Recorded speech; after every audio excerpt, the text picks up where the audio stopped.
हाय सब बच्चा लोग, मैं हूं कौशल अहमद खान और आज हम लोग शुरू करने वाले हैं एक बिंदास सा टॉपिक जिसका नाम क्या है, the principle of inheritance and variation.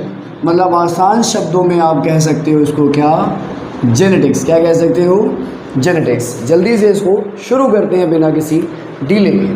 तो सबसे पहला टर्म हमारे सामने है क्या, जेनेटिक्स। तो क्या आप जानते हो जेनेटिक्स क्या होता है? बिल्कुल आप जानते हो, बट आप इसको शायद डिफाइन नहीं कर सकते हो। चलो उसको कोई नहीं, मैं सिखाता हूँ क्या होता है जेनेटिक्स। जेनेटिक्स एक ब्रांच है बायोलॉजी की जो डील्स करती है किसके बारे में, हेरिडिटी एंड वेरिएशंस के बारे में। मतलब जेनेटिक्स जो है ये क्या है, ये है एक ब्रांच। किसकी ब्रांच है भैया? ये ब्रांच है किसकी, बायोलॉजी की। और इस बायोलॉजी की ब्रांच में आप क्या स्टडी करते हो? आप स्टडी करते हो किसके बारे में? आप स्टडी करते हो हेरिडिटी और वेरिएशन के बारे में। किसके बारे में? हेरिडिटी और वेरिएशन के बारे में आप स्टडी करते हो यहाँ पर। क्लियर बात? अब देखो हेरिडिटी क्या होता है, क्योंकि अभी अगर हमने एक टर्म रिजॉल्व किया जेनेटिक्स तो हमारे सामने दो नए टर्म आ गए। कौन कौन से? एक आ गया हेरिडिटी और दूसरा क्या आ गया, वेरिएशन। अब देखो हेरिडिटी और वेरिएशन होता क्या है आसान भाषा में, ठीक है। हेरिडिटी का मतलब होता है कि द इनहेरिटेंस ऑफ, इनहेरिटेंस का मतलब क्या होता है, आसान भाषा में समझो उसको, उसका मतलब होता है क्या, ट्रांसफ़र। क्या मतलब होता है? ट्रांसफ़र या ट्रांसमिशन। किसका? कैरेक्टर का। तो इनहेरिटेंस ऑफ कैरेक्टर कहाँ? From parents to their offspring. माँ बाप से उनके बच्चों में कैरेक्टर्स का जाना क्या कहला रहा है, हेरिडिटी। बट एक्चुअल में डेफिनेशन ये नहीं है, डेफिनेशन ये है कि इनहेरिटेंस ऑफ सिमिलर कैरेक्टर। कौन से कैरेक्टर भैया जी? Similar character. माँ बाप से बच्चों में सिमिलर कैरेक्टर का इनहेरिटेंस हो जाए या ट्रांसफ़र हो जाए सिमिलर कैरेक्टर का, वो कहलाता है क्या, हेरिडिटी। क्लियर बात? अभी अगला टर्म हमारे पास बचा है वेरिएशन, तो उसको पढ़ने में भी हमें कोई समस्या नहीं होगी। इसका मतलब भी क्या होगा, यहाँ पर भी आप करा रहे हो क्या, इनहेरिटेंस। क्या करा रहे हो? इनहेरिटेंस। कहाँ से कहाँ? माँ बाप से उनके बच्चों में। कहाँ? माँ बाप से उनके बच्चों में, लेकिन कौन से कैरेक्टर? तो इनहेरिटेंस ऑफ डिसिमिलर कैरेक्टर। कहाँ से कहाँ? From parents to their offspring. माँ बाप से उनके बच्चों में। क्लियर बात? तो अभी हमने दो टर्म ऑलरेडी सॉर्ट आउट कर लिए कि हेरिडिटी क्या है और वेरिएशन क्या है। आई होप आपको यहाँ पर कोई समस्या नहीं हुई होगी, ठीक है। लेकिन जब हमने जेनेटिक्स को सॉल्व किया, इसको मतलब हमने सीखा था branch of biology which deals with the study of heredity and variation, क्या कहलाता है, जेनेटिक्स। तो आपके दिमाग में एक टर्म आता है कि भैया ये जेनेटिक्स की शुरुआत कहाँ से हुई और ये नाम जेनेटिक्स किसने दिया। तो आपको हम सीधे सीधे अल्फाजों में बता दें कि जो फादर हैं जेनेटिक्स के, फादर ऑफ जेनेटिक्स, वो कौन है? वो है ग्रेगर जॉना मेंडल। कौन है? Gregor जॉना Mendel. क्लियर बात? उसके बाद ये तो जेनेटिक्स वो थी जो उस समय शुरू हुई थी। किस समय?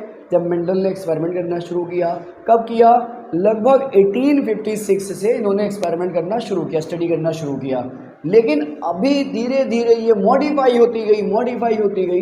मतलब हम लोग अभी बढ़ रहे किधर वाल, मॉडर्न जेनेटिक्स की तरफ। तो इसका मतलब एक और पिता होंगे। एक और पिता कौन से होंगे?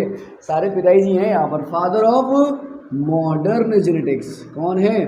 Father of modern genetics. ये कौन है? ये है विलियम बेटसन। कौन है? William Bateson. क्लियर बात? उसके बाद एक और पिताजी की बात कर ले भैया, तो ये करेंगे फादर ऑफ एक्सपेरिमेंटल जेनेटिक्स। क्या होगा? Father of experimental genetics. ये कौन होंगे? ये होंगे थॉमस हंट मॉर्गन। क्या होंगे? Thomas Hunt Morgan. क्लियर बात? और एक पिताजी को हम लोग यहाँ लिख लें, हैशटैग बना बना के, हैशटैग फादर। एक और हैशटैग हम लोग यहाँ पर बना देते हैं। फादर ऑफ एक्सपेरिमेंटल जेनेटिक्स के बाद मिलेंगे फादर ऑफ फिजियोलॉजिकल जेनेटिक्स। क्या होंगे? Father of physiological genetics. ये कौन होंगे? ये होंगे गरुड़। क्या होंगे? गरुड़। ठीक है, तो इतने सारे मैंने फादर के नाम लिया। कौन सा? पहला फादर कौन सा भैया? जेनेटिक्स का। कौन? ग्रेगर जोलामेंडल। दूसरा मिला क्या? Modern physics. कौन है? सॉरी मॉडर्न फिजिक्स नहीं, मॉडर्न जेनेटिक्स। क्या होंगे? William Bateson. तीसरे क्या मिले? Experimental genetics. कौन होंगे? टी.एच. मॉर्गन। और फिर मिला क्या? Physiological genetics. वो कौन होंगे? वो होंगे गरुड़। तो आई होप आपको ये तो थोड़ा सा क्राइटेरिया समझ में आया होगा कि ये फादर क्यों बनते चले गए। मॉडर्न जेनेटिक्स ये थी, एक्सपेरिमेंट्स हो होकर फिजियोलॉजिकली बता रहे हैं सब चीज़ों को कि कैसे अफेक्ट करेगी जेनेटिक्स। वो कौन दे रहा है भाई साहब? गरुड़ दे रहा है। क्लियर बात? अब हम लोग थोड़ा सा आई होप सीख चुके हैं कि हेरिडिटी और वेरिएशन, हमें इन्हीं की चर्चा करनी है। क्लियर बात? अब हम लोग क्या करते हैं, कुछ टर्म्स को सीखते हैं और टर्म्स के साथ साथ सीखेंगे कि अक्सर जो टर्म्स हैं जो पहले किसी और नाम से बुलाए जाते थे, अभी किसी और नाम से बुलाए जाते हैं, तो वो किसने किसने दिए। क्लियर बात? चलो भाई, तो पहला टर्म जो हम लोग सीखने जा रहे हैं, पहला टर्म हम लोग सीखेंगे फिनोटाइप। क्या सीखेंगे भाई? फिनोटाइप। फिनोटाइप, ठीक है। देखो भाई, फिनोटाइप क्या होता है? सपोज करो कि कोई आपके बारे में पूछ रहा है किसी और बंदे से, या आपके बारे में आपके भाई से, आपकी बहन से पूछ रहा है, किसी से भी, आपके माँ बाप से पूछ रहा है, और वो आपको बता रहे हैं, मतलब किसी बंदे को बता रहे हैं कि उसका नाम ये है। तो कह रहे हैं बहन जी, में नाम ना बताइए, हमें उसका हुलिया बता दीजिए। तो हुलिया से हम पहचान जाएंगे।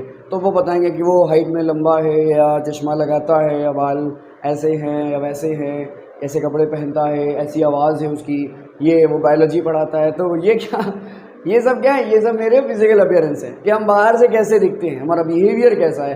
तो किसी भी ऑर्गेनिज्म का जो फिजिकल अपीयरेंस होता है वो बाहर से कैसा दिखता है, उसके कान कैसे, उसके नाक कैसे, उसकी आंखें कैसी, उसके बाल कैसे, उसकी हाइट कैसी, उसका कलर कैसा।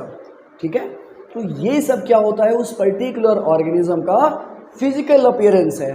तो किसी का भी अगर फिजिकल अपीयरेंस होता है तो वो क्या कहलाता है? फिनोटाइप। तो आप ये कह सकते हो किसी भी ऑर्गेनिज्म का जो फिजिकल अपीयरेंस होता है उसी को भाई साहब क्या कहते हैं? फिनोटाइप कह दिया जाता है। क्लियर बात? लेकिन ये जो फिनोटाइप है, एक्चुअल में इस फिनोटाइप के लिए जिम्मेदार कौन होते हैं? जिम्मेदार होते हैं हमारे जीन। कौन जिम्मेदार होते हैं? जीन। नया टर्म आया, अभी उसी नए टर्म को हम लोग समझाएंगे आगे चलकर। ये जीन ही क्या करते हैं? हमारे फिजिकल अपीयरेंस के लिए जिम्मेदार होते हैं। तो इस फिजिकल अपीयरेंस के लिए एक्चुअल में जो हमारा जीन जिम्मेदार है, और अगर हम उस जीन पे जाकर पढ़ें या उस जीन के बारे में जानें, तो ये उस ऑर्गेनिज्म का कहलाएगा क्या? जीनोटाइप। क्या कहलाएगा? जीनोटाइप। तो एक नया टर्म हमको और मिल गया, क्या? जीनोटाइप। तो जीनोटाइप का मतलब क्या होता है?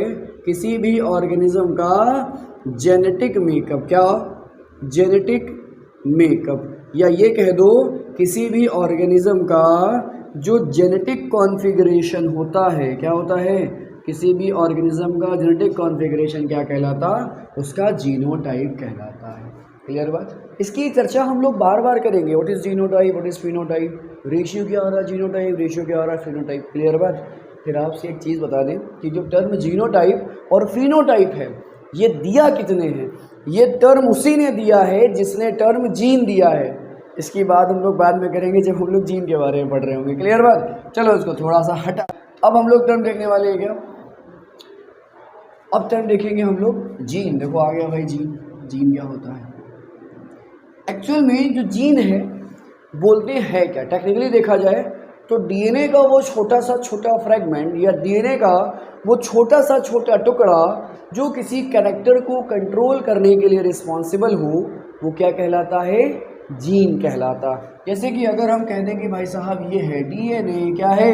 डीएनए। तो ये लो भैया चचा, डीएनए बना दिया मैंने। तो डीएनए का कोई भी सेगमेंट, ये भी सेगमेंट हो सकता है, या ये सेगमेंट होता है, कुछ भी हो सकता है, जो कि किसी फिनोटाइपिक कैरेक्टर को कंट्रोल कर रहा हो, वो कहलाता है क्या? एक्चुअल में जीन। क्या कहलाता है? जीन। अब जीन के साइज जो होते हैं वो अलग अलग हो सकते हैं, मतलब अलग अलग नाइट्रोजनस बेस पेयर का, यही कह दो कि अलग अलग बेस पेयर या नंबर ऑफ बेस पेयर का बना हो सकता है। ठीक है, तो एक्चुअल में जीन हमने क्या बोला कि हेरिडिटी, या हेरिडिटी कराने के लिए जो मेनली जिम्मेदार है, या इनहेरिटेंस जो हो रहा है एक जनरेशन से अगली जनरेशन में, एक्चुअल में उसे कराने के लिए जिम्मेदार कौन है? एक्चुअल में उसे कराने के लिए जिम्मेदार जीन होता है। फिर आप पूछोगे कि अच्छा भैया इस जीन को नाम जीन किसने दिया? तो सीधा सा जवाब है जोहासन ने, इसको जॉनसन हम लोग कह देते हैं बट ये जोहासन प्रोनाउंस करो ज़्यादा बेहतर है, ठीक है। तो इन्होंने सबसे पहले नाम दिया जीन। तो इन्होंने क्या खोजा था? क्या इन्होंने खोजा नहीं था, इस जीन को पहले नाम दिया जाता था क्या? फैक्टर। क्या नाम दिया जाता था? फैक्टर। और फैक्टर किसने नाम दिया था? फैक्टर नाम दिया था मेंडल ने। मतलब पहले ज़माने में इसी जीन को कहा जाता था फैक्टर बाय मेंडल, लेकिन बाद में इसका नाम बदल के क्या रख दिया गया? Gene bye जोहासन। क्लियर बात हुई? नहीं क्लियर बात हुई? तो मेंडल ने इसका नाम फैक्टर क्यों रख दिया, अब हम आपको ये बताते हैं कि मेंडल ने देखा कि गैमीट्स जो होते हैं, गैमीट से कैरेक्टर एक जनरेशन से अगली जनरेशन में जा रहे हैं। तो मेंडल ने ये बात मान ली कि इन जीन में कुछ फैक्टर पाए जाते हैं जो इस जनरेशन से अगली जनरेशन में क्या कैरेक्टर्स को ले जाने के लिए जिम्मेदार होते हैं। उन्हीं को क्या कह दिया जाता भाई साहब? उन्हीं को कह देते हैं फैक्टर। लेकिन बाद में ये टर्म अच्छा नहीं लगा, कह रहे चलो इसको यार नया नाम दिया जाए। तो जोहासन ने क्या करा? इसको नाम दे दिया क्या? जीन। एक्चुअल में हमारे कैरेक्टर्स कंट्रोल कराने के लिए रिस्पॉन्सिबल कौन? जीन। क्लियर बात? तो मिलेंगे आपसे अपने नेक्स्ट लेक्चर में। ये छोटा सा मैंने एक वीडियो क्रिएट करा आप लोगों के लिए ताकि आगे की वीडियोस हम जल्दी क्रिएट कर पाएँ। ओके, सो मिलेंगे आपसे अपने नेक्स्ट टर्न पे। Till then tata bye bye.